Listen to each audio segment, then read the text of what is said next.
Mentoring is critical. As a new member or as a new agent, you should have a mentor in your life. I say that you should have a peer mentor and an adult mentor in every area of your life, professionally and personally, by the way.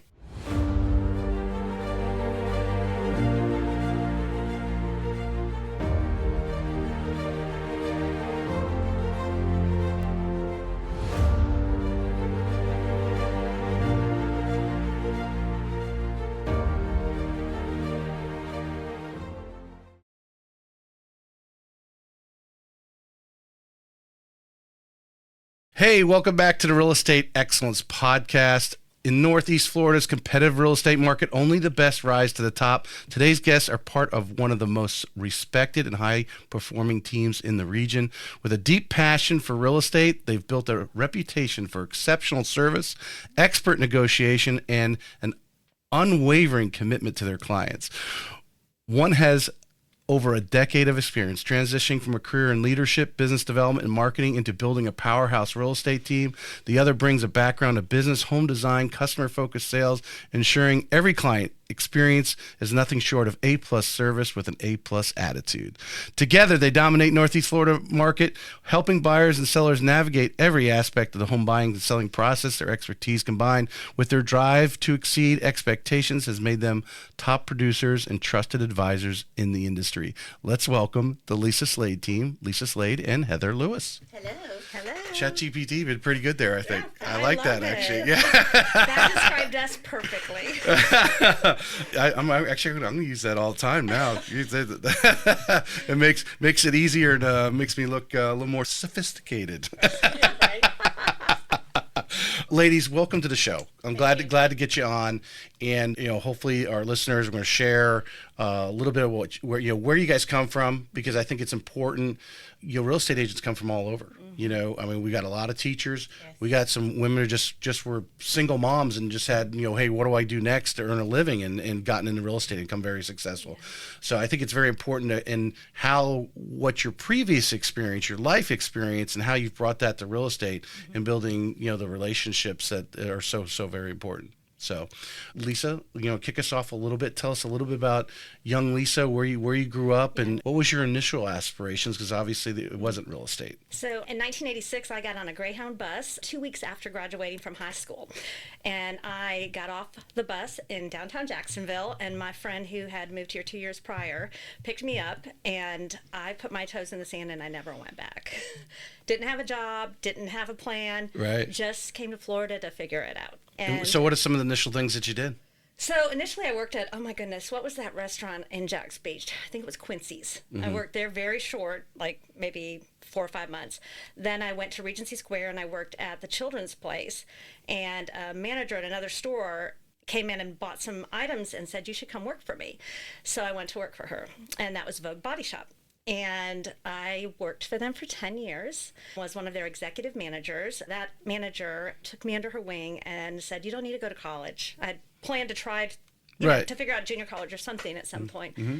But she took me under her wing and she said, you don't need to do that. You've got a gift of managing, and, just come learn from me. So as at Regency, then I went to the Landing and I took that store, which at the time the Landing was the thing. Yep. So to be promoted to an assistant manager in that store was a very big deal. And the manager that found me and started that whole process had been transferred as the head manager, and I went in as her assistant. Grew with Vogue Body Shop, ended up taking the Regency Body Shop, which was the #1 store in the company, following my time at the Landing. Mm-hmm. And that was just a wonderful time where I grew and blossomed and really learned managerial and marketing skills. So when you look back now and what you're doing now, what are some of the things, I'm sure you reflect back on whether it was a training or interactions that you had, stuff that you pulled from those early days in retail? So marketing and managing. Yeah. I fell into having an eye for things, and they recognized that, and before you knew it, they created this position for me. And when all the clothes would come in for, say, spring season, I would set the floor, they would come in and take the pictures, and the whole company at that time, I think there were 110 stores. But it wasn't just that. Vogue Body Shop was very competitive. You had the top store for the month, the top employees for the month. There was recognition going on all the time. That also became a big passion and blueprint for me, because to me, to make the leaderboard is important, and it has transferred over. Not always the most important thing, but it is important because it's recognizing your hard work. So it sounds like they gave you a little bit of ownership to set the store up the way you felt was most effective. Exactly. Yeah. And obviously now you go into someone's listing. Exactly. You kind of take that same control. Yeah, it definitely, I feel like, although I didn't have like a home background, when I went into real estate and became interested in real estate in, like, I think it was 2010, my interest started to get, the market was starting to recover a little bit. Yes. And, Well, I was a mom at that point, and I knew somebody, and I was helping them very part-time. And anyways, and I just was like, I could do this. All right, so we're going to pause before we jump over here to Heather. Tell us about young Heather getting started. Okay, so I came to Jacksonville, Florida about 28 years ago. I'm from North Carolina. You can tell You can tell it all. Yeah, it's Statesville, right? Yes. Did they get affected by the hurricane at all, or I think it was more a little further? Nashville. You were far enough east. Away, yeah. So came here because I absolutely love the beach and had some family here, and went to work for Regency, which is hilarious. But I was an Estee Lauder girl, so makeup and perfume and all that kind of thing. But it really excelled on the sales board as well, and said, okay, so I'm pretty good at this. And stayed with them for a little while, did some outside sales with hair products and that type of thing, and then landed to the trade furniture store. So design, that type of thing for the clients. So I've always had like the interest in the design, the beauty. How long were you with Estee Lauder and doing that kind of stuff? I was with them probably for about 4 years. Yeah. They do a lot of training. Oh, a ton. Yeah. And then the fact to be, that close up and personal with people. And as I've had a couple, you reminding me of a couple other guests that I've had on, and there's intense training that they put you through in product promotion, but really at it, like how to handle the personalities of the people that you're sitting there sometimes for whatever, an hour or two doing them up, right? I will say, like, out of all the cosmetic brands, we kind of had a joke that when the higher ups came in, they would run us around like crazy people. Like, I mean, they were very intense. So the training was great, and it prepared me for outside sales. When you say upper, you just make me think, is it mostly women? I mean, Yes. So women pushing other women.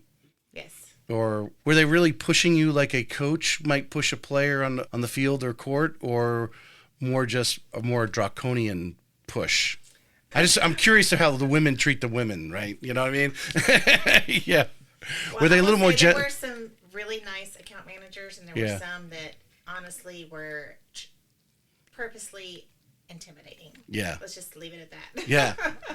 They had to hold their place in the corporate structure. Yes. Yeah. Yeah. Interesting. Okay, so said, okay, I'm good at sales, so I decided to go into outside sales. So I worked for a manufacturer distribution for hair products. So my clients were salons. So basically I was going into salons selling, color, perms, equipment, that type of thing. So staying still in the beauty industry, but outside. Same question I posed to Lissa, because I always find the curiosity, and again, you're out there in your day-to-day now doing real estate, but there's things that we compile over our life, right? These little learning lessons that sometimes, I'm sure, interactions with clients today reflect you back to the counter at Estee Lauder or outside sales. What are some of the things you learned about yourself that you've you've taken forward and built upon, and now? Well, I think you have to see yourself as the expert. So, like, even if you're doing skincare with someone, there's just so many different lines. They're coming to you because you've been trained. You can look at their skin and tell this. Or for the salon owner, what's going to be your best retail product, and training them and making sure they know how to sell through product. Right. And then I went on to, like I said, to the trade furniture store design. So a lot of designers would come in with their clients, or they'd send them in. So if they sent them in, then you're the expert, like trying to help them map out their room space, pick out their fabrics. You're seen as the expert because they don't do this every day. And how that translates to the home process is people don't buy and sell every day. So they're looking to us to be the experts to really guide them in the right direction. Right. Your time at the furniture store, obviously you must have had a little bit of a passion for it. You enjoyed it. Yes. And now you're going into a listing appointment and you're talking about staging. Yes. Or it's huge. Rearranging. Yeah. To me, what are some of those things? Tell us some things you pulled from that you might apply today. Well, I mean, when I walk in a house, I'm almost a little bit overboard with, I want it to just look as perfect as it can look. Mm-hmm. Because when that buyer comes in, they want to see themselves living there.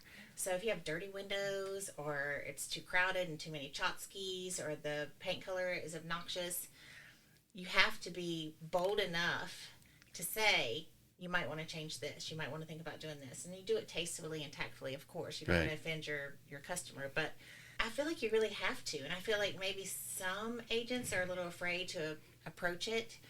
But for me, I feel like I'm doing my client a disservice if I don't tell them, because it puts them in a bad position. If you have, hideously colored walls, how much is it really going to cost just to change it to a nice neutral palette? If you have, we'd like to think the buyers can figure that out, but they don't, do they? No, it's not that way. And if you have it like overcrowded and it makes the room look smaller or whatever, just removing a couple items. So I mean, it doesn't always have to be like this big giant thing. Or if you have like a beautiful view but all your windows are really dirty, then you're not getting to see that beautiful view. You're concentrating on the window looking dirty. Right. Which I don't think people consciously think, but that's where my mind goes. Right, because you're the expert. Because you used the word bold in there. The agent has to become bold. And I'm going to ask you the same question, Lissa. At what point in your career did you come to that realization that you are the expert? Did you catch it early on, or is it something that it took you a couple years in real estate to become, you say, you know what? I am the expert. I've sold more houses than they have. That kind of thing. And then say, I need to take a more bold approach, as you say. Did it come to you early, or is that something you had to build up and someday just, I'm the person, I'm the expert? I mean, when did that happen? I think it took a little while. Yeah. I was in real estate for a couple years, and I stepped back to help my husband launch his business, and then I came back into it. And I think you do have to have a little bit of time because you have all the contract stuff, which is a whole separate issue that you have to get like really comfortable knowing and discussing and going over with your client. So to become the expert, I think does take a little bit of time. Yeah. I mean, for each person, I'm sure it's different, but I didn't feel like I just stepped off my test and said, okay, here I am, I'm the expert. Right. I think your confidence grows as you sell properties. Mm-hmm. Right. Lissa, same question there. When did you come to that point of I am the expert in the room? Slow as well. Yeah. I would say it was 2019, 2020. In the transition to Engel and Volker was definitely when I was like, okay, I'm different, and I know I'm different, and I have reached this new level, and it's time to elevate the level.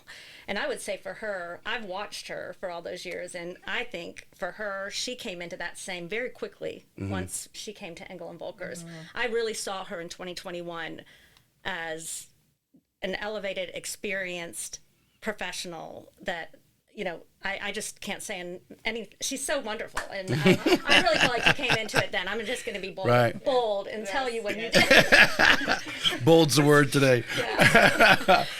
Yeah, but it was that process. And I do feel like they brought something to taking us to that. Would you agree with that? I absolutely agree. Do you think maybe if you went through it, or or agents in general, however you want to address the answer here, but we kind of get the imposter syndrome, right?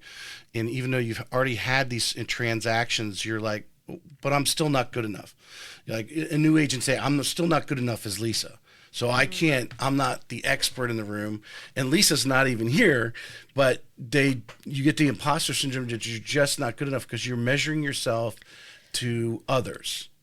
And therefore it may take away from you walking in there with a client who may be buying their first or selling their first home, and you don't think you're not taking control, but you are the expert. You know what I'm saying? Because I want to address it back. If you were talking to new agents today, because I imagine your business changed when you came in and were more, hey, this is what we need to do, take charge type of, situation. If you were looking back or instructing a new agent today, how would you help them get to that point earlier? I think it's incredibly important to have mentors. I was going to say the same thing. Because, I mean, we've been friends for over 20 years, but I learn from her all the time, and vice versa. I believe in the mentoring process. Heather's known me from way back in the church days when I was on staff at Redeemer Church, and mentoring is a part of my framework. Everything I do involves mentors at every point in my life. So when I came to Keller Williams in 2014, Debbie Tufts took me under her wing. I watched her, I studied her, Cyan Goodwin, Lori LaRue. I just took a couple agents and said, I don't know that the imposter thing wasn't, I just watched and studied them. And I would ask them questions, and I would learn from how they carried themselves, how they walked into a room, watching them do listings and buyer appointments and things like that. I think mentoring is critical. As a new member or as a new agent, you should have a mentor in your life. I say that you should have a peer mentor and an adult mentor in every area of your life, professionally and personally, by the way. Are you going to ditto that? 100%. Yeah, because honestly, like, you don't know. And if you, instead of comparing yourself and not feeling good enough, That's right.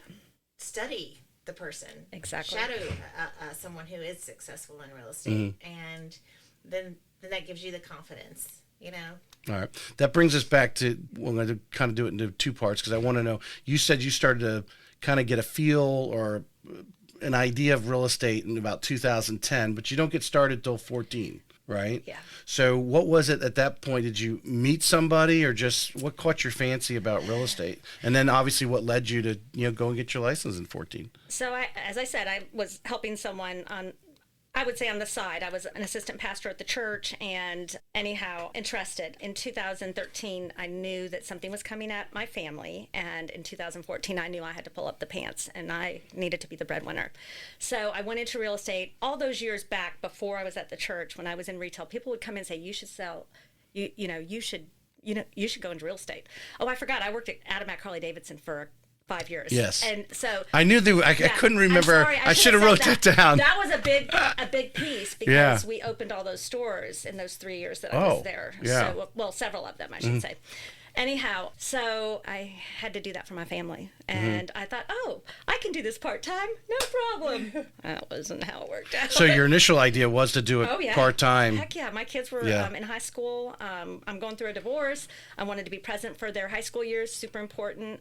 There's nothing more important to me in my life than my children. And I thought I could do it part-time. Nope. Did you quickly... Oh, yeah. It just quickly, the business picked up to a point. It's like, oh my God, I'm. Well, yeah, the first 2 years were hard. I was on a team very briefly. I always wanted to be a part of a team. That was like, I knew that was going to be something. You like the camaraderie. Exactly. And that team didn't work out. And so I just began studying and working. And I wanted to get to that CAP experience at Keller Williams, because that's a big deal. And once I made it to that, I'm like, okay, next year I got to do this more. And I just had little growth for those first 5 years at Keller Williams. Good growth. It was, it went 1 million to 2 million to 2.5 to 3.5 to 4.5. What?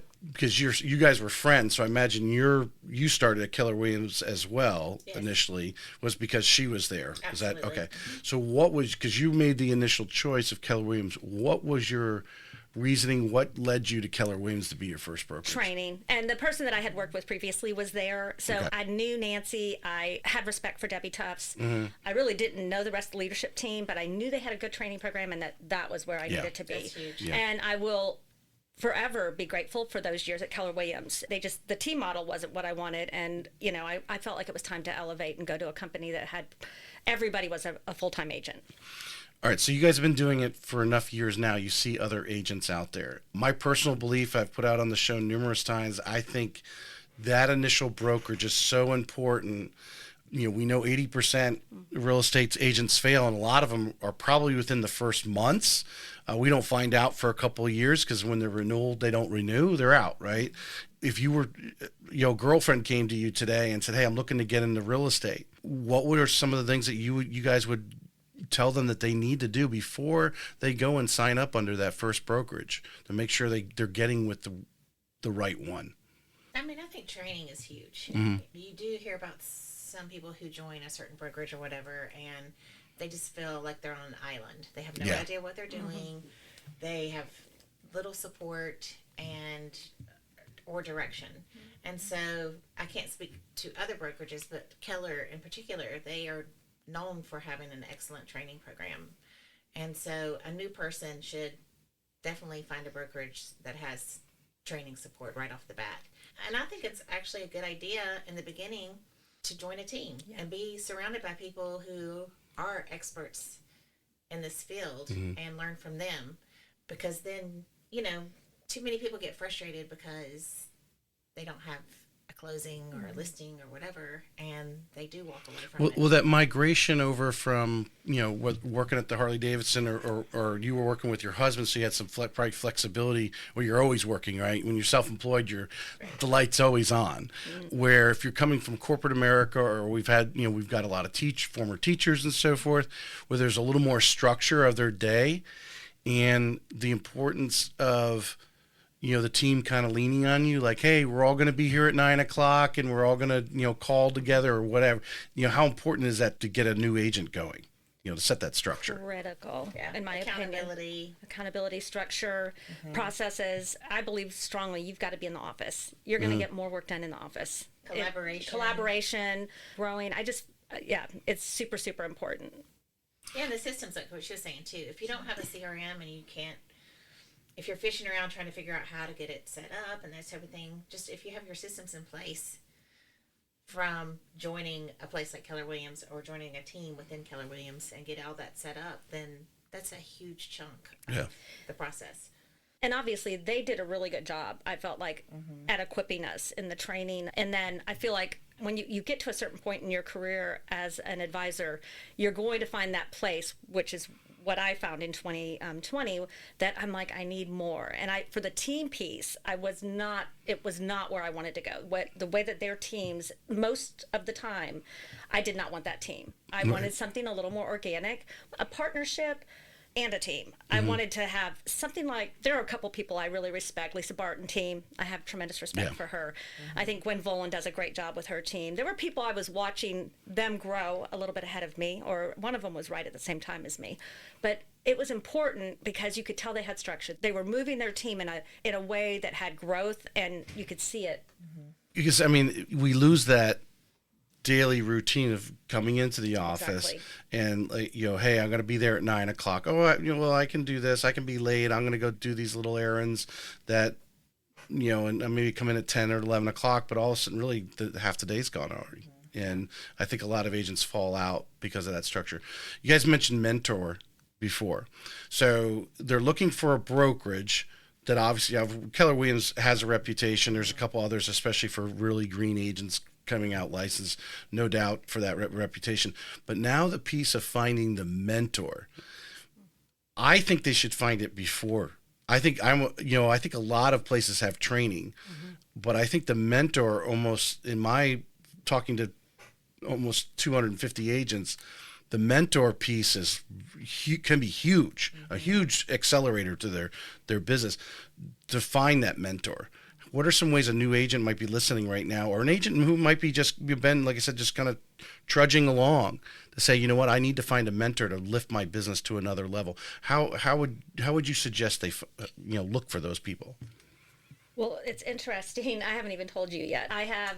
Sorry. We tell each other. We talk daily. Very rarely do we go a day where we don't see or talk to each other. It was low on the priority list. Sorry. I got a call from somebody yesterday who got her license, and she's like, I really need to understand what my next step is. And the first thing out of my mouth, and she goes, and I don't suppose I can come work with you, and which is a little bit of a conflict because we only hire agents that are doing a certain amount of volume. Right. Now you can come on a team, but it's going to have to be in an administrative Corey's role. Blessing. Yeah, Corey's blessing. And by the way, we've had a couple that we've brought in to do that for them. And, it's been a little bumpy, but bumpy is always good because you learn. Mm-hmm. But yeah, somebody called, and I my first response was mentoring and teaching. And she said, how do I do that? And I said, let's have coffee. And I'm going to encourage her to pick a brokerage. I've got a list that I use now. It's evolved a little bit in the last 3 years because of changes in the industry. But I'm going to do my best to help her, find her way. Yeah. And Was this someone who just has known you through other... church person. Church person. You're okay. going to laugh when I tell you later who it is. Okay. Yeah, I mean, she's known her just as long as I have. You used to homeschool with her. Well, Right. and I do think, too, like that piece of going into the office, like you say. Yeah. You know, not everyone's a fit for everyone else. So you go into the office, you start meeting people, and who right. do you connect with? Exactly. Who are you drawn to that maybe is willing to mentor you? That's I really think that's good. huge. And don't be bashful to ask. Obviously, this person wasn't. No, she wasn't. Not Yeah. at all. And I respect that. And I've had other people call me and say, I've got my license, what should I do next? And I almost always have the same. It's almost a script at this point. Yeah. Because I believe in it so much. And I love to mentor. I mean, the more the merrier. Well, you love to mentor people who are willing to accept. Yes, correct. Yeah. But I also have peer mentors. I mean, I adore Laura Bishop. She is an incredible professional, and we get on the phone and we talk through things. She doesn't work with us. She's at a different brokerage. Yeah. At a competing brokerage, but I respect her so much that I would consider her a peer mentor. We got our license within a year or two of each other. Yeah. The first year. Oh, my first year. Yeah. Let's talk about I'm going to start with Lissa because she was first, because Heather, I'm sure you leaned on Lissa immediately, but Do we have some stories? did you have someone initially right away, right? You had this person that you had been talking to, you go to Keller Williams. Yes. Did you know enough to tag on or shadow? So yes, Tracy, I came on, I wanted that, and I knew I wanted that. So I joined someone's team, and it just was not a right fit. And I knew it with, but I studied her for 4 months, but then I was like, this is not the right fit. Just for the me. way she was just doing business? She's a great agent. Just some other things. I had just come from being on staff at a church. Right. And that, I had just left my position and was going through a divorce, and it was not the right fit for me. She has had a great reputation, but it was not the right just so many things. Yeah. All right. Let's just say that.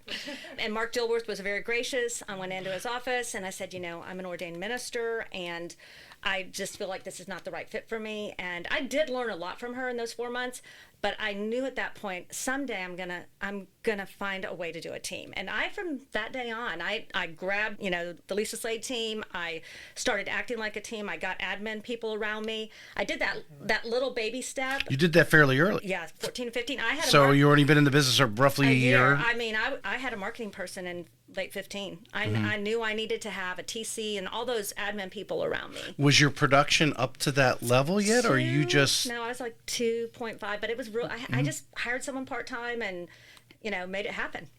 Yeah, it was kind of crazy. I took a lot of risks back then that I would still take those risks. All right, we're going to revisit that because I think the other big challenge that agents have is that breakthrough of that initial lid of when they get too busy by themselves. Yeah, and I believe you have to spend money to make money, and that's been inside of me since I got my license. And so, back when I wasn't making enough money really to even live, I had people working with me to help me get there. All right, Heather, you get started. You know her, at least. You walk in the office, you know somebody. Right. But what some of the challenges that you had that first year, some of the things maybe you had to overcome personally? Okay, so personally, everything was fine. Well, personally, when I ask the question personally, is you're going into... Well, because you were working with, the intimidation, like you had to, like the whole, I think personally is you realizing you had to take charge when you're the expert real estate agent. Right. You're talking this, to me, that's a personal change. Of course. Yeah. So it is funny. I was saying this earlier. You study, so many people don't pass their real estate exam the first time or the second or the third. It's just so much information. And then, your brain honestly feels like it's going to explode. And you take your test, pass it, go on. Well, then I joined Keller Williams. And I just thought, okay, I took my test. I'm a real estate agent. Here I go. And then I'm like, oh, there's all this training. You're setting up your CRM, your marketing, your da-da-da-da-da-da-da-da. And here's how you do a CMA. And I was just, it blows your mind. There's just so much to learn. Yeah. And so I don't know if I missed this class or what happened, but I ran into a lady outside of Marshall's, and I'm like, hey, how's it going? Da-da-da. Yeah, I'm in real estate now. And she's like, oh, we're thinking about putting our house on the market. It was in Nocatee. I was like, great, I'd love to come do a listing presentation for you. She's like, okay, great. So I'm like, Lissa, can you go with me? I've never done a listing It's your first presentation. one. Yeah. I'm nervous. Can you go make sure I say everything right and just be supportive or whatever? She's like, sure, swing by, pick me up. So I go to her house and she's like, okay, you have all your listing paperwork, right? And I looked at her like a deer in the headlights. And she's like, it was funny. And I didn't have a thing. I just had me. Just me. No paperwork. No nothing. And so she printed it out. We went and got the listing. So it was great. But it was just so funny, like how I thought I was so ready. And I knew everything. I had taken my test. I'd been through this training. But I really didn't have a clue. So it's like, you learn as you go. I think there's so many trainings offered. And I think, and there's some trainers that are obviously better than others. That's life. But sometimes they often miss, like, how do you put the rubber to the road? And it was maybe that training was like, hey, this is, listing appointment 101. Right. Have something in your hand, right? Yes, it was more like, who do you know? Set up your Besides CRM. a bottle of wine. Yes, yeah. Exactly. Put everybody into your CRM. Like, all that kind of stuff is where I felt like the training was, and it was great. Mm-hmm.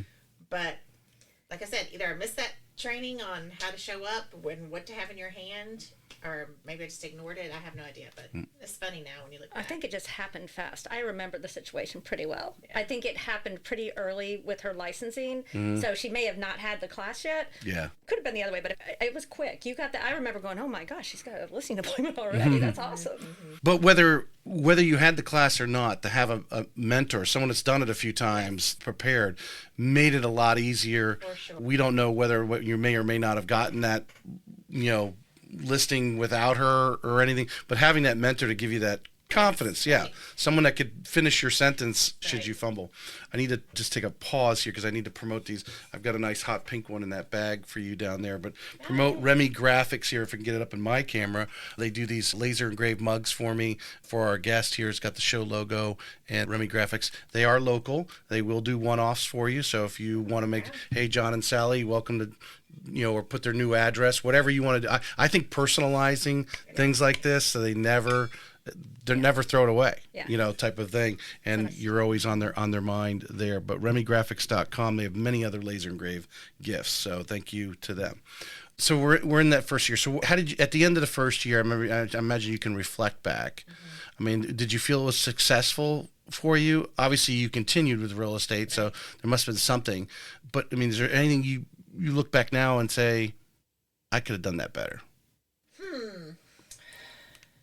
I don't know. I mean, that's an on-spot question. It is. I do feel like there's just, like I said before, there's just so much information you're taking in. It's like drinking water from a fire hose. Yeah. And I do remember feeling like this is just so much. It seems so flippant. Oh, you go, I'm going to be a real estate agent. You go get your license, you sign up with the brokerage, and that's it. But there's so much more to it, especially if you want to be a really good agent. Right. So, I don't know. I think for me it was just, that was my process. Well, Lissa, you remember mentoring her at this point, and I think what I guess the point I want to get across to the listeners is you probably helped her filter or prioritize what was more important than others. I think a little bit, but she had a natural.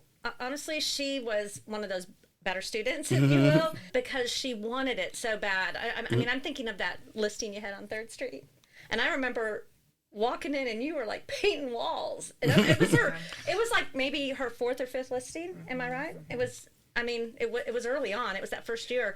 And she'd gotten a lot of slack from some people in the office, and she was handling it like a champ. I mean, do you remember all that? Mm-hmm. And I was getting a little frustrated. I'm like, you don't need to be acting like that. Slack or flack? I'm sorry. Slack. Flack. Flack, yeah, they were. Did I say slack? Did I say slack? Oh, you said slack. Yeah, I was trying to, I kind of knew where you were going with it based on the context. But she always knows what I mean. It is Lissa-isms for sure. I know the word, but I get excited or I'm talking too fast. I'm working on that. I've been working on it. She helps me to work on it. Yeah. I can remember her. I remember walking in and she was painting walls. You were staging that house by yourself. Because at that time, it was also new to you. You were just making it she just made it happen. Yeah. And everybody in the office was like, you're never going to sell that listing. And I was too overpriced. It's overpriced. Yeah. And she was like busted Well, I had her. suggested that they paint because it was just a little ranch brick home at the beach, and it just felt really dark. Well, the wife started and then didn't want to finish. So I went. My husband said, "You're crazy. You are absolutely crazy." But, we sold that house for like 400 and they turned around and bought another house for 7. So I just sold 1.1 Yeah. because I wanted to sell it and I Right. wanted it to look right. Can I say something? Yes. You added value. Yes. And that is all. That as a new agent, you've got to learn to add value to every single situation. I agree. Key component to being an exceptional agent, in my opinion. That's true because anybody can walk in with their listing paperwork if they remember to bring it. But what are you going to do that's different? That's going to make you stand out, and that's really going to prioritize and make your client feel like they're everything. Yeah. Yeah. And to get their household for the most money possible. I was cutting a reel a few days ago, Bailey Burnside down at the St. Augustine Keller Williams, and she was talking about finding that thing to wow the customer. And you've got to, sometimes you have to look for it, but oftentimes, going back to the take charge, you took charge of that. I don't know if the people in the office motivated you by saying you couldn't sell it for that much, but you took charge. It's like, hey, I want the faster I could sell it, the faster you can get paid. Right. You can go stick a sign in the yard and sit back and wait, or you can actually do something that hopefully moves it a little quicker. Yeah, and both of us are really huge on urgency. Yeah. Like, Big time. you don't diddle daddle. You get it done. And I think that if you want to talk to a new agent, get it done. Don't wait for someone to tell you this, that, and the other, and like just stick a sign in the yard and wait for it to happen. Be proactive. Well, that goes in. So when you're going out on these listing appointments, some are better than others. Some houses are probably just perfect. Others need painting or whatever. How important is to have, whether it's those service people on the Rolodex or you doing it yourself sometimes, to help them get the house a little cleanup, just decluttered. Maybe they got to move some things out into storage or something, to take charge of that situation, to, again, have that sense of urgency. Right, because if you think about this is like exciting for them, but it's also stressful. They don't move every year. And they don't know what to do. Yeah. They don't know So people. You go in and you say you need to do this, and this, and okay, you can tell them, but how about I know someone who can come pick up this junk for you. I know someone. I've had someone organize, a professional organizer come in and organize someone's home just because there was so much. Right. And to have those resources. Okay, I'm gonna call so and so. They can come do this for you. Da da da. Yeah. I think it's huge, and it's like adding the value. I mean, as consumers, and they don't even. I mean, they're hiring you for this. They're hiring you for that kind of expertise. They're hiring for things they don't know are out there who can help them. You need to come in as a resource. Right. Yeah. All right. I'm trying to structure a book right now. And the underlying thing, if you've listened to some of my recent episodes, I've been talking about it. Grit by Angela Duckworth. I don't know if you've read it. Yeah. So I think, talking to a lot of real estate agents, I mean, some have come from like nothing. I mean, we talked about some single moms. I think of Sarah Rocco when she was in the middle of divorce when she got into real estate. I remember her telling that story. And there's been many others. But there comes times in your business where you get punched in the gut sometimes, or you fall on your face, whatever analogy you want to use. But sometimes you look back and go, today you probably laugh about it. So I have my LLC of the grit in a real estate agent, and that's love, laughter, and consistency. Love it. All right. So I'm going to ask you why you love selling real estate and give you but I want you to, the laughter part sometimes catches some of my guests off a little bit, because that comes from my life experience of we've done it enough times. We've overcome obstacles that now sometimes when someone does throw you a curveball, you go, oh my God. And then you laugh about it because you're like, I've done this. I've sold so many houses. Whatever in life, you've overcome greater obstacles, and you laugh through it. So if you have a little story there, something recently that sets you back, but then you're like, no, I got this, and step forward. And then obviously what you're doing consistently in your business. So Lissa, why do you love real estate?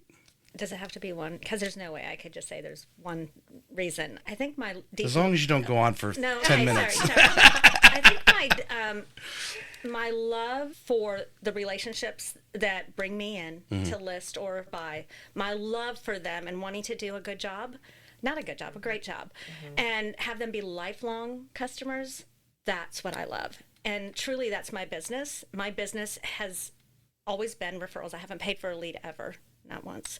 And that's what I love. I love when they come back. Lots and lots of my customers are on 7 or 8 or 9 transactions. One of my customers from 2020 has sent me over 15 referrals. Wow. So that is what I love, is that satisfaction of knowing I'm their go-to. Lissa, the Lissa Slade Team is the go-to for those people after their experience with us. That's what I would say I love most about real estate. And that's your aspiration with every new customer, is to win that lifelong.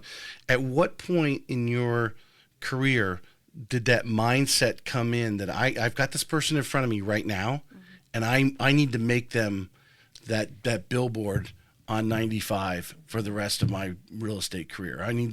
How do I win this person? Wow, this person. When did you come to that realization? I can tell you exactly when it happened. I was sitting at a table with Sarah Rocco, and we were at that Keller Williams event that, gosh, what is their Bold week. Right. And we were both pretty new in the business at the time and had the similar stories. And I remember it clicked. It was at that meeting. And it was a week that you had to do that. Yeah. I was like, okay. I had already started it, but it went to a new level. And shortly after, a couple of years later, I made my change. Yeah. Yeah. Yeah. Heather, why do you love real estate? Well, I'm going to add on to what she said. I mean, it was such a good answer. But it's who we are, too. Ditto. Yeah.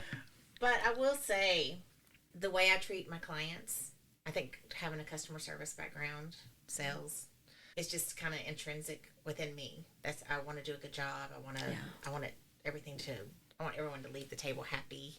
But I will say, I think one area that I don't want to say failed, but maybe didn't do as nice of a job as I could have, and for new agents, is really taking those clients and having them shout from the rooftop what a great job I did, and cultivate that relationship. I kind of, assumed that they would remember me, and there's a lot of agents, I think, that do that. And it's like, if you're not constantly contacting, they do forget about you. Because I can't tell you how many people I've worked with, and I was like, well, who sold you the house? Oh, I don't remember. They don't remember you. And so I think that was one of my weaknesses on the onset. Now I'm all over it. Yeah. But in the beginning, I think I was maybe a little bit shy to keep reaching out. Asking them for reviews and things like that. Yeah, do they like me or not? I always got it's like the dating thing. Do they like me? Do they not? Can I ask or not? You go back and forth. But I think you guys have probably created that attitude now. I'm going to wow them, as we talked about before. There's no reason for them not to like me. Right? All right.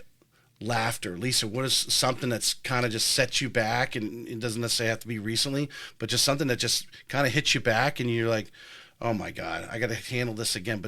But because of your experience, you've done it before, you just laughed through it and pressed on. I have to work on that one. I'm going to be honest with you. I'm going to tell you. Okay. All right. I think it's having clients wwho won't listen to you. Oh, yeah. And you are that frustrates her? We're the expert. Thank you. So, see, she knows me so much. I couldn't have. And you almost have to kind of laugh because, some clients, and like I said, they don't do it every day.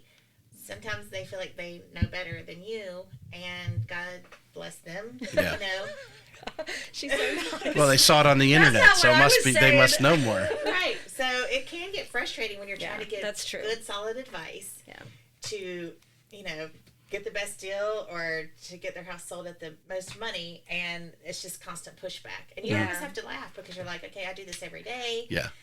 We see what's out there. We know the comps. Just listen to us. We do have some good advice. That was a good catch. Thank you. Yeah. So what do you do now? I mean, because it's not the first time. I mean, this happens every whatever amount of customers. Yeah. Just statistically, there's that person that knows more than you. Yep. And how do you handle it now? I think that's evolving all the time because we're always thinking about how do we have to manage this? Do we need to? I love the team because sometimes good cop, bad cop. I mean, it helps Right. to have somebody come in alongside you and say, hey, but it's always evolving. I don't know that I have a great answer for that, because all we can do is our best and give the information. I recently had to say to someone, look, this is what's happening in the market. These are the facts. Let me know what you want to do. And they met me halfway, and I was happy. How do you guys play off the good cop, bad cop sometimes? Or Or good. Like, it's just, I think one great thing about having a team is, how we're like kind of finishing each other's sentences and that type of thing. Sometimes people don't want just to believe you, but if they have someone else that's my is a version. good communicator, a third party verification. and even state it just in a little bit of a different way, Yeah. whatever. I think they're like, oh, okay, I get it that way, because we all hear things differently, Yep, right? we do. And sometimes personalities might start to clash. Yes. Most of our business is relational people we know. Yeah. But, you get that referral because you sold the house next door and you don't know the person. Yeah. And that you don't have a background. So, when I say good cop back, I mean more like, Well, you need, I learned that early in sales. I was in telecommunications 25 years ago. And, we'd be at, when they were handing out cell phones, right? They wanted everyone to have a cell phone. So we'd be at these county fairs and so forth at tables just handing out cell phones and activating them. And to have that, you would sit there and talk to somebody, but you would not get the feeling, or you just didn't feel comfortable closing to the point where it's like, yes or no, leave me. But they're still standing there in front of you. So sometimes you need to step away and let that other person come in and say, hey, are you ready to move forward? And they're like, oh, yeah, we're ready to go. They don't want to, for whatever reason. We always called it the TO, turnover. Oh, that's turn it over to we'll borrow that. turn it over to someone else to just, like you said, say something differently. And it might be so minor, or just simply just saying, hey, do you have any more questions? No. Okay. Are you ready to go? Okay, great. Sometimes it's as simple as that. Right. Yeah. Type of thing. Heather, what set you back? It really kind of gut checked you that you then stood up and said, you know what, I've done this, and moved forward. Okay, tell me. I told you, now you have to tell me. Okay. I don't know. For me, maybe. Have you ever had that moment, though, where you're like, is real estate really for me? Of course. I think everybody has. Yeah. Because there's good and bad, and you have great experiences, and you have maybe not so great experiences. For me, tell us about one of those. That's kind of what I'm talking. Yeah. I got it. Right. Your first year, you were frustrated when you came back. That first year, she was pretty frustrated, but she wanted to get back in. She knew she had, missed some things over the 2 years she was gone. I mean, we went through COVID, so COVID changed everything in the industry.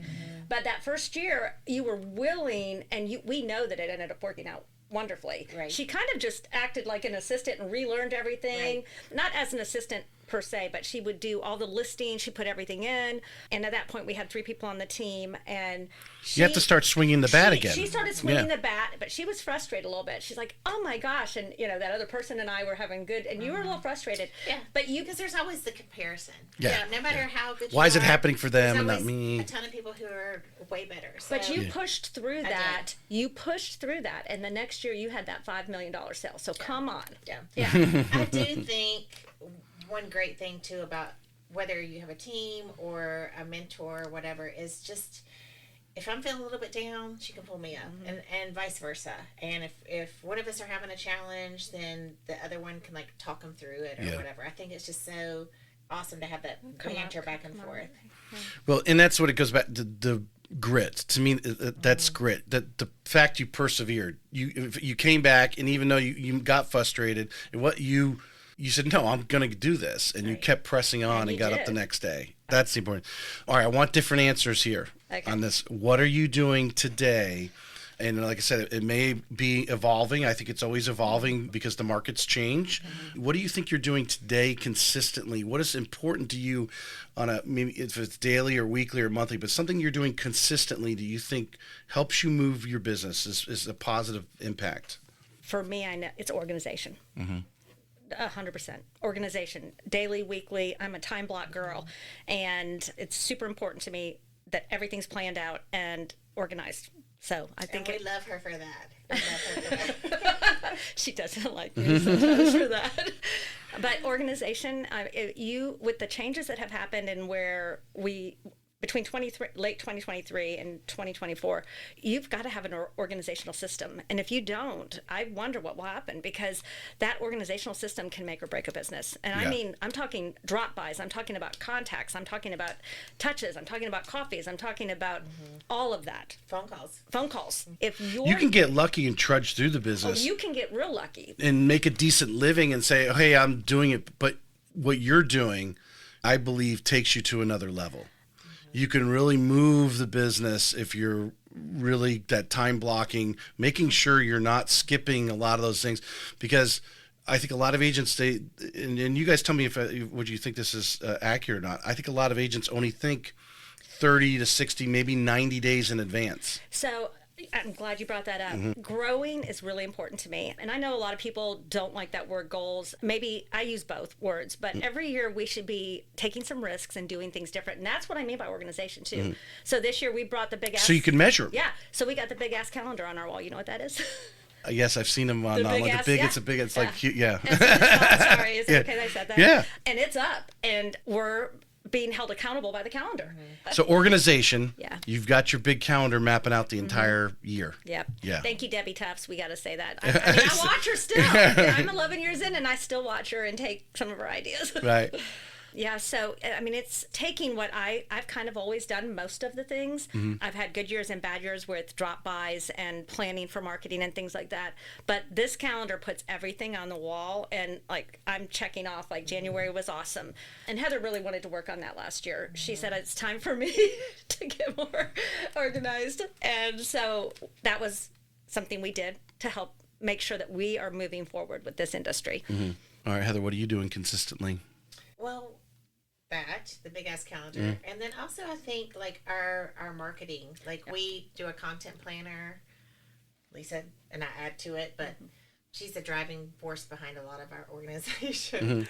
But it really has helped me be more mindful about marketing and having, what are we going to talk about, how are we presenting it to our clients. And I think another fun thing that we're kind of doing is we're doing more videos, and at listing presentations, at open houses, broker opens, whatever, and just putting ourselves out there. Yeah. I would say that for sure, that's a big goal for us this year, is to do it together, because we have fun. Well, I mean, it's part of the deal. If you're not having fun, and that's a great part of our industry, is we can have fun. We can kind of do some of these things. We're creating content, people learning about you. We could put this up on your YouTube page. People, can tag into it and so forth. All right. This is a new segment I'm adding to the show today, to episode 251, because obviously lending is what I do. But one of the things that real estate agents, to me, are such a pivotal, as housing is a pivotal piece in our economy. It's the real estate agent that's the conduit, if you want to, I can't think, maybe there's a better word, but you guys are what's making it happen. And then you are whether you're sending them to a lender, you're sending them to an inspection, you might even be recommending restaurants or whatever. The people are moving into the community they don't know. There's all these things that you become the concierge of in there. The challenge is that, if we're talking to consumers right now about the people you refer, from the lender to the home inspector and so forth, because I imagine you've had people go their own route, right? Even though you say, hey, I'd really like you to use this person because I know they're going to tell me what's going on and we're going to close on time and so forth. They have a history with it. But again, there's a pushback, right? They know better. How do you handle the referral process, whether it's the lender, the home inspector, whatever it may be, whatever service that needs to be done? Choices. Yeah. Choices. Yeah, and I think, and I learned this early on, I think from Keller actually. Give them a couple of choices of your preferred inspectors, your preferred lenders, that type of thing. And you ultimately let them make the decision. Yep. And you have to be really careful. And again, I'm always, every transaction I learn something new. Last year I had a learning moment where, a situation happened and I used that statement, but, a little problem happened. So you have to be really, really careful. And you have to be always I looked at that and went, okay, what do I have to do different? Because I thought I did that, but maybe I need to put it in writing from now on, You have to be very careful. You want them to make that choice. Right. Because if something goes awry, guess what? You're going to be in the middle of that. Well, I would agree. You're in the middle no matter what happens. Yeah, you are in the middle. But, Even if they choose their own. But even when if it implodes, you're really in the middle. Yeah. And when it's a big implosion, that's, it's not good. Right. You've been doing enough transactions. Give us some of those situations that have gone awry, whether it was your referral or not, just so if a consumer is listening today, and how did you get with the lender? How did you get with the home inspector, whoever the other partner was, to overcome that challenge? It's really hard when they don't even pick up the phone when it implodes. And so that was eye-opening last year. I was shocked. I was like, wait a minute. Wow, I've trusted these people for all of this situation. And so I think you have to be really careful. I'm learning to put things in writing. Like I'm pretty good about it. I would say set expectations. But yeah, I got with my TC and I said, okay, let's tweak that to make sure that, the recommendation that they pick the person, that they do the review so that it doesn't come back that for some reason I wasn't really blamed, but the person was not happy. What would make you as a real estate agent more comfortable in making that referral? What ammunition do you need? Because you're approached by all these people, lenders, home inspectors, all the time. Maybe some other agent uses them or something. But just like referring a restaurant, you can say, well, hey, I ate there last week. They had great chowder. You got to get the chowder there, right? That you're endorsing. You actually ate the chowder, hopefully, right? So and the reason I'm drilling down on this question, I was at a sales rally and conference this Monday and Tuesday. We were talking about, giving the real estate agent the background to refer you. Because a lot of times hey, will you send someone to me? But they don't even know enough about you or the company you represent or whatever to make that, hey, go to this restaurant and eat this chowder. It was awesome. Now maybe they go that night and a different chef made the chowder and it's not that great. Who knows? That can happen, right? That's life. What would give you the power there or give you a little more confidence in those recommendations? I think it's just experience. I mean, if we've had good experience with XYZ lender, if we've had great experience with this home inspection company, whatever, this insurance handyman, company. insurance, right. Title company. Yeah, I think, you can just talk about what you know and what you've experienced. Right. And so we do tell our clients, hey, we've had good experience with this, and this, and this. And hopefully if something does go awry, from us having that relationship with whatever company, they do their best to make it right. Well, it starts with pick up the phone, right? You mentioned that earlier. When I hear that, they didn't pick up the phone or they ghosted us for 3 days. What? The people knew me. They knew me well. And so it was a bit disappointing. So I think, again, we get disappointments and we get learning moments. And I learned from that transaction. Thankfully, that customer service situation, they weren't blaming me. But I did go, wait a minute, maybe I should tweak my language. I'm working on that. I worked on it yesterday, tweaking on our recommendation list, deemed but not, I'm putting some language in there just to help because it's changing. The industry has changed. And well, when I look at numbers, I can look at agents' numbers and I can look, it's like who are they doing the transactions with, right? And I see a lot of top producing people with a bunch of ones. I mean, they've only done one transaction with each of these lenders, meaning there's some disconnect there. They haven't had 10 bad transactions that didn't go back, right? Is setting the expectations, not only as you set expectations with your clients, buyers and sellers, setting expectations with because you guys are in charge. You guys are the conduit that I was leading up to set expectations. But I think between whether it's the lender and the real estate agent or whoever the auxiliary support is, as we want to call ourselves, the expectation is there, and we don't know whether or not we met the expectation. Maybe we didn't, but you're not telling me I fumbled the ball. Or I didn't call you, because I hear that a lot. The huge, it went awry. There was one story I heard recently from somebody, was a lending situation, and the agent felt the loan officer didn't let somebody else know on their team of the situation. He heard it, but didn't email it to whoever needed to hear that to make it happen. But he was unwilling to admit to that. When really that was just all that was needed was to say, I fumbled the ball, guys. Let me get it on expedition. Let's make it right. Yeah. Let's make it Make it right. right. We're human. We can all make mistakes. I was just getting ready to say, I mean, we do make mistakes. And listen, I've made them and I've learned from them. Yeah. But admit it and make it right and move on. yes. Yeah. Yeah. 100%. All right. Here's a put you on the spot Oh boy. question. Either one, whoever wants to jump forward. Whoever wants to hit the buzzer first. What's unique about the Lissa Slade team? Why should someone use Heather or Lissa? Gosh, that's a really hard one. I thought we already told you. It's an opportunity. It's your 30-second elevator speech or whatever they call it. Commitment to excellence. Mm-hmm, Yeah. For sure. Commitment to excellence. We really work hard, and we want our clients selling or buying to know how hard we're working for them.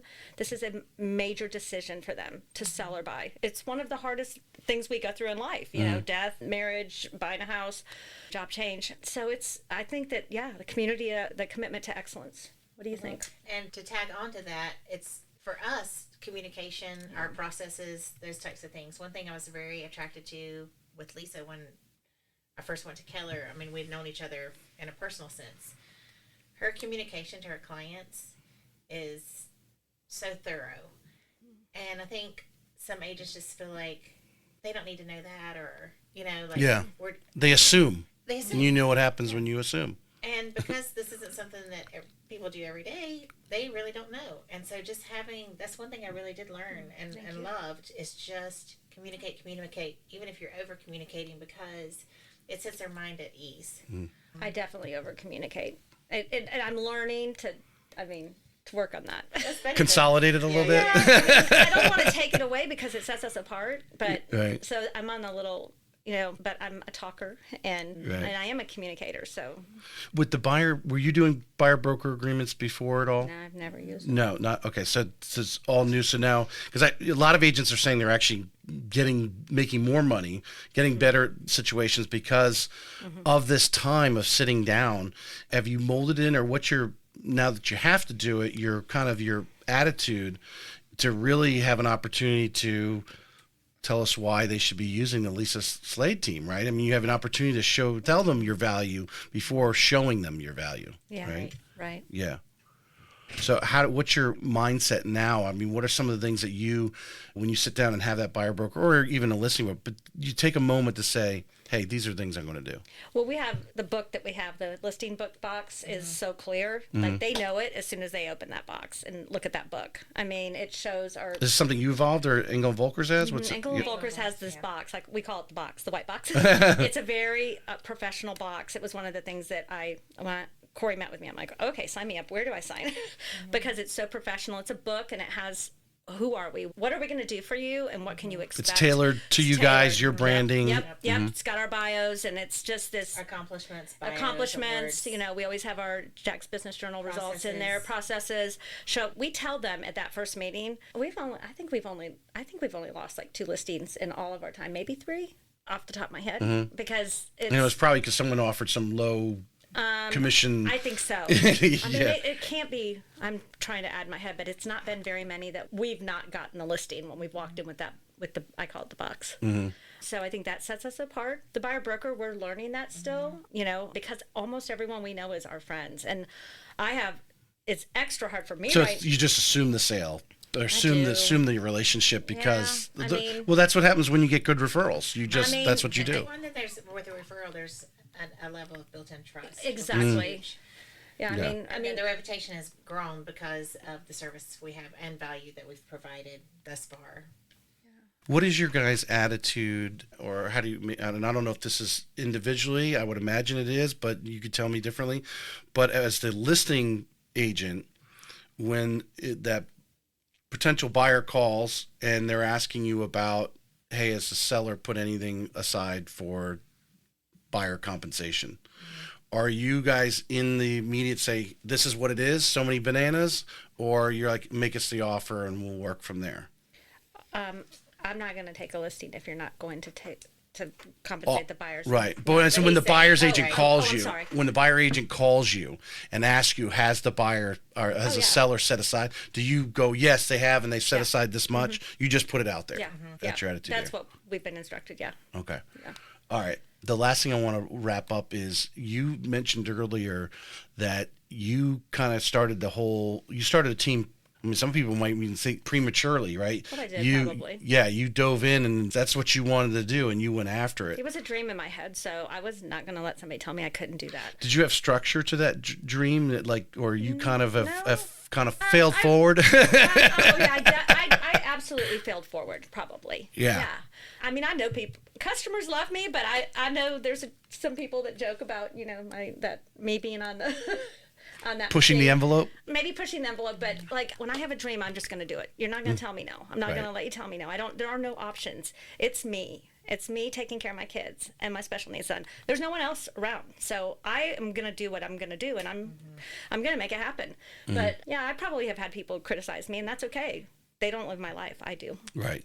Well, so speaking to agents that are out there, one of the challenges, and I believe that number is probably somewhere between 6 and 9 million is where an agent starts to, if they're doing everything themselves, is like just maxed out, depending on how many transactions that evolves where they're selling. Somewhere in this region, 6 to 9 million, they hit that lid, and they're often going, well, what should I do next? And everyone has a different recommendation. It should be a transaction coordinator. Some people think it's an assistant. Some people partner up with another agent, like you have. What would someone is coming to you, or maybe you were speaking in front of a group of these type of agents that have reached, I call it the lid, because they keep hitting that amount every year because they just don't have enough time, and they need to learn to take a step out and start leveraging other people's abilities. How would you address that? So TC was first for me. Marketing person was second for me. Now you hired the TC flat out. Because at the time, because this is what, 17, 18? 15. Okay, for 14. Yeah. This is 15. Because at that time, did they have the pay-for-play transaction coordinators that are out there right now? Yeah, Keller Williams has had one forever. Where you just paid them by the transaction? Yep. Yes. Yeah. Yep, they get paid at closing. So you took advantage of that right away? I did right away. And then I had a very part-time marketing person from like late 15 or early 16. I had 3 different people from church that I knew that had marketing background, and they kind of, came in and did it very part-time, but I was taking a chance in doing it. Well, in marketing for a single agent is not a 40-hour a week thing. So, they could piece it in there. Yep. I think one of them worked 10 hours a week. One of them it was way less than that. It was probably 5. Yeah. What are some of the things that, an agent, they're starting to do some transactions, they've got a business, they're growing it, but what are some of the things that you were having that marketing person do for you? Because I think we say marketing, it's a wide open, what are they doing? Billboards, they're putting print, they're putting this, they're putting social media. So managing my social media and putting together, new to market listing, anything that would have to do with me, starting a listing. Putting process. everybody, make sure everyone's in the CRM. No, I do that myself. Okay. Been on the hunt for a while for an assistant, but haven't found the right person yet. That's our next step. Right. How early did you get right into the CRM early? Oh yeah, I've been using my CRM since from day one. Oh yes. Yeah, because I think a lot of agents neglect that because you might be doing 1, 2, 3 transactions. You're not so. It's like one every day. You're like, oh man, I better get this. You're like, you let them build up, and then you realize you haven't put all these people in. Yeah, and then you've neglected all these possible referral sources that you could have been. Sending a newsletter to or whatever. Do you put it? What's your kind of marketing campaign? Oh, yeah, absolutely. A newsletter. We send out anytime we have a new listing. We send out if we've had customer events. Yeah, that's fun. Yeah. What do you guys like to put in your newsletter? Is it unique or you just kind of? It's pretty standard. I mean, occasionally it's like events that are happening that month. Sometimes we tailor it. Sometimes we say listings. Yeah. If there's something new happening. Yeah. I mean, we've done a couple of unique ones too. When last year we did the Knowledge is Power, remember? That's right. Yeah. So, because we wanted people to know what was coming. Are these people opening that? I assume you're doing an email. Yep. Right. You are. Yeah. You know who's opening it? Yeah, We have good click rates. yeah, we have really good click rates. Mine has come down just a little bit, but I had a lot of listings last year, and so broker opens, unfortunately, because we send it to the whole NEFAR database, that messed up mine last year. I'm like, why did mine drop? And it's never been that low. And we came down to the conclusion that it was because I was sending out all these broker opens and open houses for, Yeah, I get them. Because Debbie was talking about something I thought was really interesting, that her team is so in tuned on, the sending out the newsletter and so forth, and they go back in if they see someone hasn't opened it in so many months, that they find a way to reach out to them, call them or something, but just to keep the plate spinning with them. Right. Don't let it die off. Her systems are incredible. Yeah. For sure. Yeah. Anything you guys would like to add? No, we're very professional. We love our clients. We try to add value, and we sprinkle in a little bit of fun. Maybe a lot of fun some days. Well, it depends. It was a jam-packed show. I think you guys put a lot on it. I mean, we've gone about an hour and 15 minutes minus our 1 minute blip there. And I appreciate you guys coming on. I think the listeners got a lot from it, and obviously got to learn a little bit about you guys, so we'll cut some good reels from it. Thank you so much for having us. Being here, Thank you, ladies. Yep. This may be it for today's episode of Real Estate Excellence, but we both know your pursuit of excellence doesn't stop here. To connect with the best of the best and really take your skills to the next level, join our community by visiting TracyHayesPodcast.com, where you'll meet more like-minded individuals looking to expand their inner circle and their personal experience. That's available at TracyHayesPodcast.com.